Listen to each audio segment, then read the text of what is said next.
You're not addicted to video games, dude.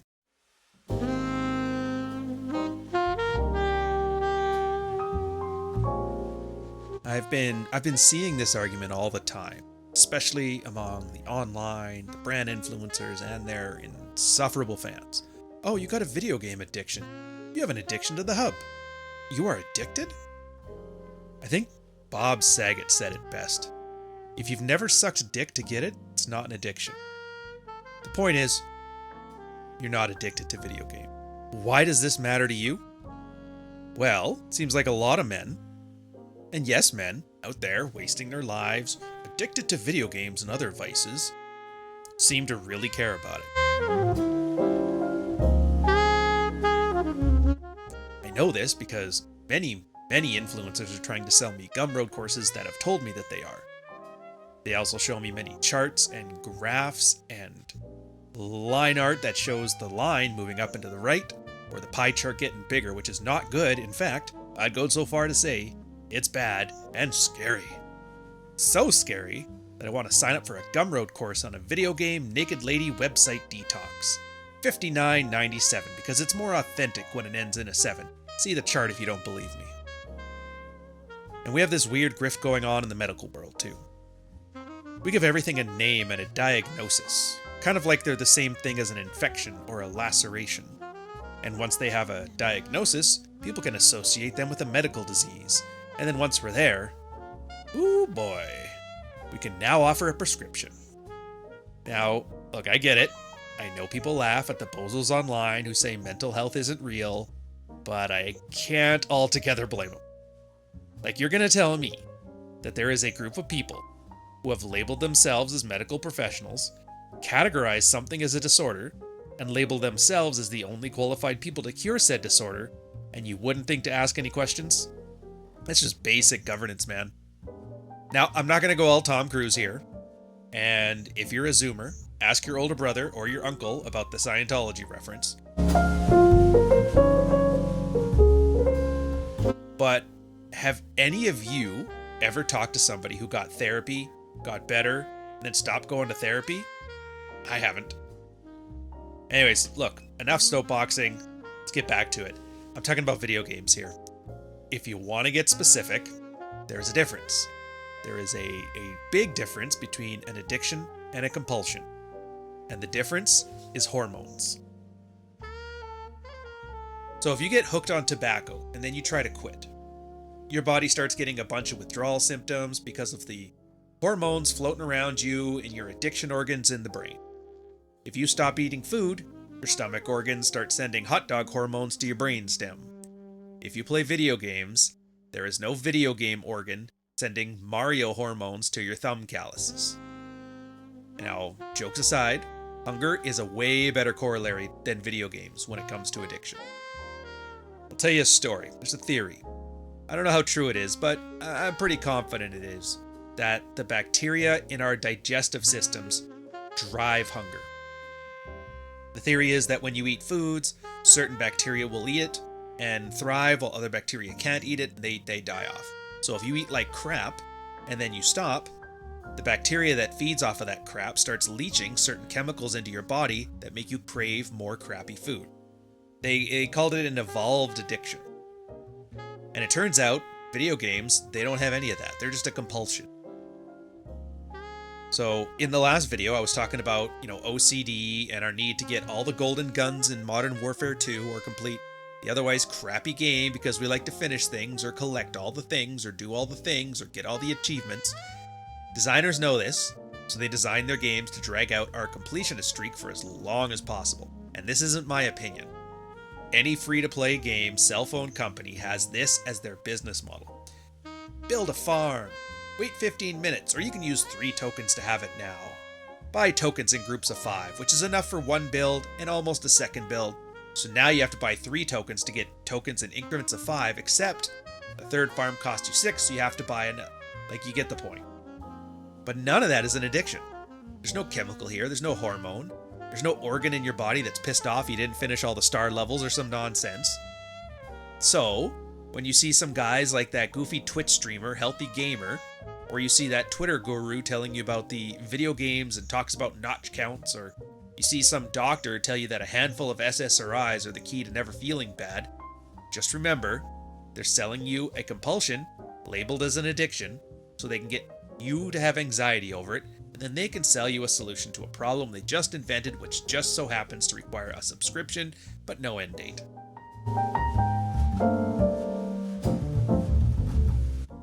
So great, it's not a video game addiction, it's a compulsion.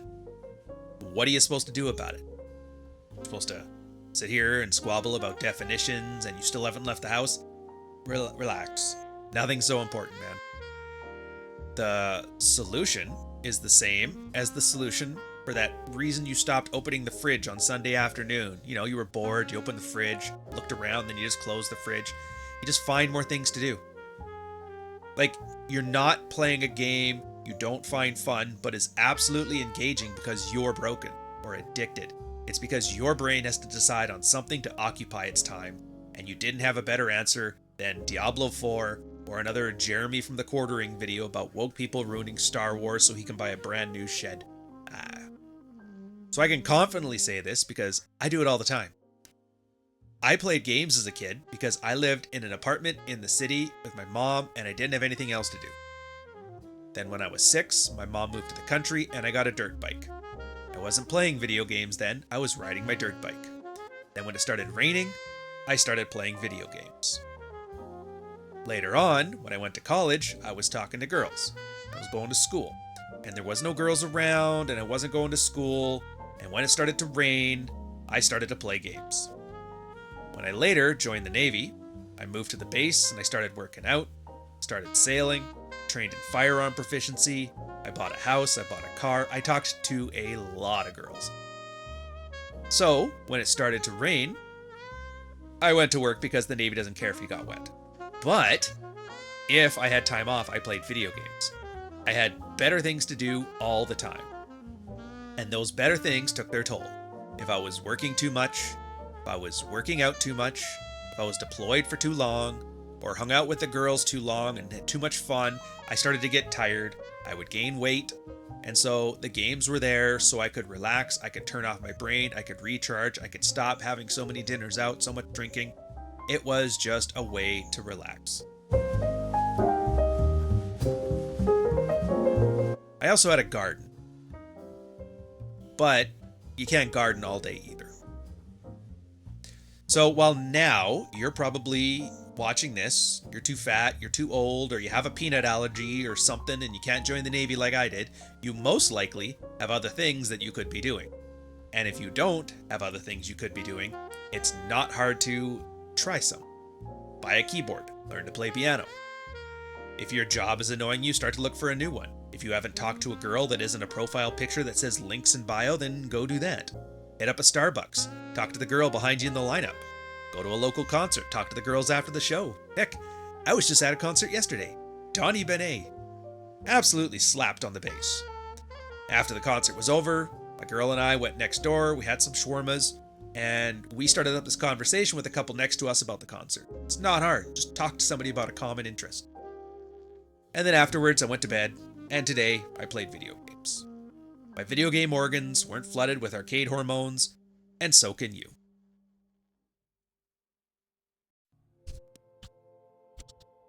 Small level of... You know what? I gotta see something. What is this?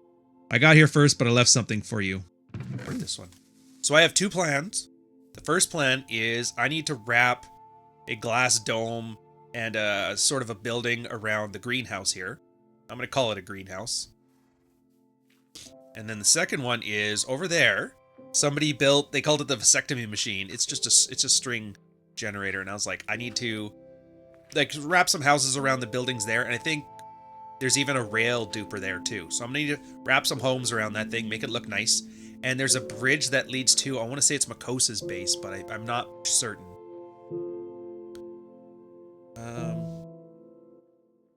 Spawn beautification. So we're going to go to page 13 and talk about... Actually, we'll go to page 12 and then page 13.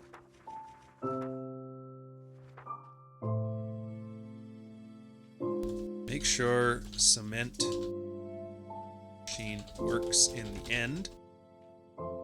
I can get the lighthouse going. Vaporwave or classic? That's the question for you guys. Do I do a Vaporwave one, which is going to be like cyan and pink? Or do I do a classic one, which is going to be white and red? I don't know. Oh, and there's a raid farm. I saw you over there a couple days back, too. That'll be right. And I think it's page 13. Yes, sir. Wait a minute, what? Yeah, 13. Every machine at spawn needs a home. Right. So that's the plan. Look at that. Beautiful. Full stack of... Oh, I gotta do something with this, too. Well, at least we know the farm works like a charm. Which is absolutely hilarious. So, fun fact. Santiago has built a big rail network that travels to and from everywhere. That's not the funny part. The funny part is I can take this boat and actually get to where I need to go faster than if I actually took the train network. So we'll do a time lapse. I'll show you the whole journey in real time through this wonderful, wonderful set of woods.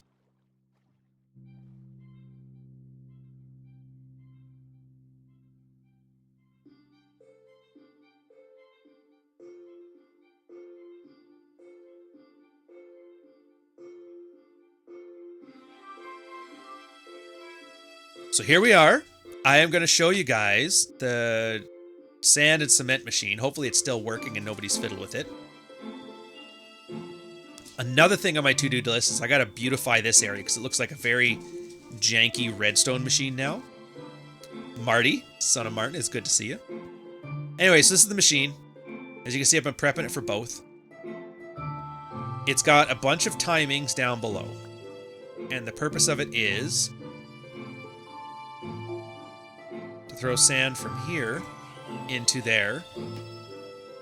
Now there's a way to set it up where it's got like a, what's the word for it?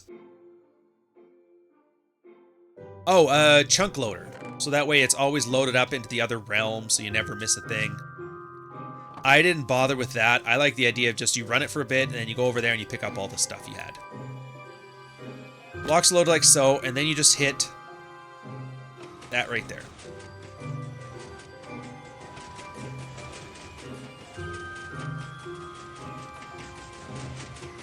You can get as moving as much or as little as you want. That's the one. It's getting dicey there for a while, but yeah. That sand machine at the end, a godsend. I don't know why I didn't build that first. Sand, cement, gravel, never going without again. Never. That's the one I gotta connect here. So I figured that's gonna have a piece in the road going, get it up into this, and that way it goes all the way back to the original, like, spawn coordinates. Plus, that's like a really nice look. Whoever built this is doing a pretty good job on it, too. Stolen Design Bridge, April 11th, David. Alright, so Dave stole this one. It looks really nice. You gotta admit, like, really nice. Making me feel really insecure about my building skills, man. Really insecure, Dave. Just saying. I guess in a way, this is really not the way you're supposed to be using these minecart networks, but, you know. Do what you do. Well, at least somebody left us a boat. That's good. Oh, thank you, sir, but no, it's okay. I guess, and this is the one nice thing about the overworld traveling. Like, see, it's slower, sure, but it's scenic. And it's at the point, I was thinking about this. I have horrible direction sense, like horrible. If I lose sight of the CN Tower, I can't find my house. If I start exploring this map this way, I might actually get a better sense of direction on where I am and where I need to go. And I thought, that seems like a skill that it would probably be worth fostering, you know? Not gonna lie. So I like this in a couple of, like, one, yeah, I get to look at the landscape and see where I'm going and what I need to do. The other thing I like about this is it takes time, right? Like, I have to devote 5 minutes to catching a ride to X Runner's base to go check out his bamboo farm. So when I do this in the future, I have to, like, plan. I'm coming here to do this thing and then come back when it's complete or I have all my stuff. Because if I don't, I have to come all the way back and that's like another 20 minutes. So it's kind of, I like it forces you to... Still? Jesus. Forces me to, like, think things through a bit more. Also true. Yeah, and that's the other benefit. So, if you guys don't know, I was hit by a car on my bike back in 2011, I think? 2011, 2012. Funnily enough, I don't remember the exact date. Who'da thunk? And I almost lost 2 fingers. But when they reattached them all that stuff, they're just like, yeah, side effect of this is you're going to have arthritis in your hand for the rest of your life. And I'm like, well, I'm way too young to have arthritis, but here we are. And so my hand hurts a lot all the time. It hurts a lot when I'm working out. Like, I'll sometimes get some swelling in the joints there, and sometimes it's just when I'm pressing buttons too much on here. So yes, you are right. Times where I don't have to press down on the button for 10 minutes, it's actually kind of nice. Look at this. It's too bad that I need a lot of terracotta, so like this place is going to get strip mined, because it really is like a... If you wanted to build a base, I couldn't think of a better biome and setup. Like, it just looks really nice. Like, there's a lot of potential here for what kind of stuff you'd want to build. Alright, so we're now... This is essentially like riding the TTC in Toronto. I've had 3 rail changes. We had to wait 10 minutes for the first train. The only thing it's missing is a large amount of brand new migrants standing in a giant mass instead of lining up properly and making everybody's life just hell. And I have to go up the hill? Bro. Ah. You know what'd be hilarious? Oh, my bamboo farm's not actually here. It's way back at spawn. You son of a... Look at that, he's got a bee farm. Got everything running. Like... Molten's like my, ghost of Christmas past. Warning, runaway. Continue, and we'll continue on. So hopefully my OBS recording went all wonky. So I might have lost everything up to this point. If this is it, then yeah. Oh, look at that, a way back. I should, if I do, I'll probably take the boats. I'm pretty sure that's a bit faster. I don't mind the scenic tour now and again, but not every time. Got the little experimental area, which I'm not sure what he's gotten here, but apparently it's not ready yet. Want to fly back? Nah. Killing time on the live stream. All good.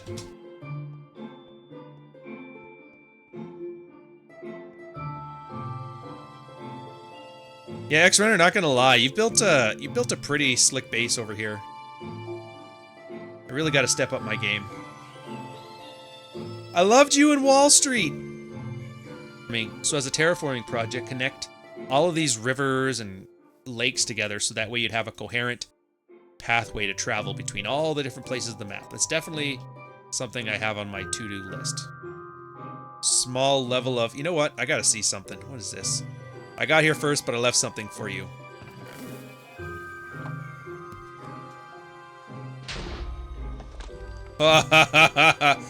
Nice try, Dave. Nice try. I heard that too. I was like, is that what I think it is? Oh.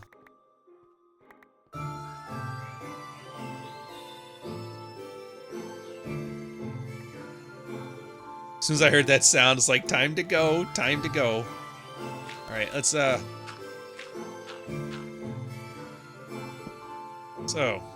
Dave thought he was clever. But I'm too fast.